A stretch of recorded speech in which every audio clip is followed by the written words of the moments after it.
তো হ্যালো বন্ধুরা, কি খবর সবার?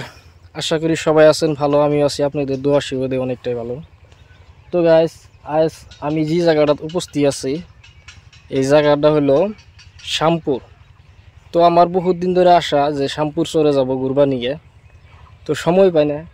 তাই আজকে ভাবলাম যে একটু, যেহেতু রবিবার আছে যার জন্য একটু সময় পাইলাম, তাই সময়ের ফাঁকে আজকে ঘুরবে এলাম।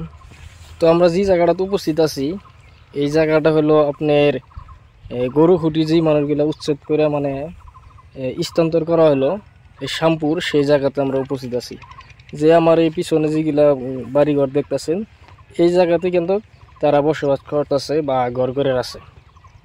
তো চরে বিশেষ করে দেখলাম খেতিবাতিটা বহুত। তো দেখতেছেন আমি এই যে আমার পাশে যেগুলো দেখতেছেন এগুলো সব কিন্তু মাকই খেত, প্রচুর পরিমাণে মাকই হয়েছে, মাকই খুব সুন্দর। চরের মানুষগুলো আসলে অনেক পরিশ্রম করে যার জন্য এত সুন্দর খেতি হয়।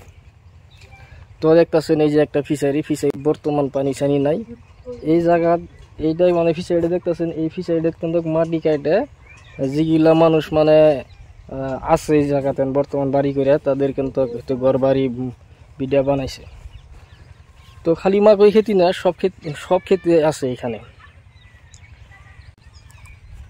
তো খুবই সুন্দর, খুব ভালো লাগলো আইসা চরের যেহেতু আবহাওয়াটা। একটা বস্তু এই জায়গাত অসুবিধা, যেহেতু রাস্তাঘাট নাই। তো দেখতেছেন এই যে রাস্তা, এটাই কিন্তু ক্ষেত। এই ক্ষেতের যেটা আইল আছে, আইলের বুকুল দিয়ে কিন্তু মানুষে চলাচল করে।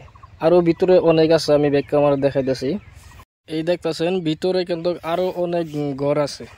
তো অতটুকু আমরা যেহেতু যাব না, তাই আপনাদেরকে ব্যাক ক্যামেরায় দেখাইতেছি। এই যে দেখতেছেন এই বাড়িগুলো কিন্তু সম্পূর্ণ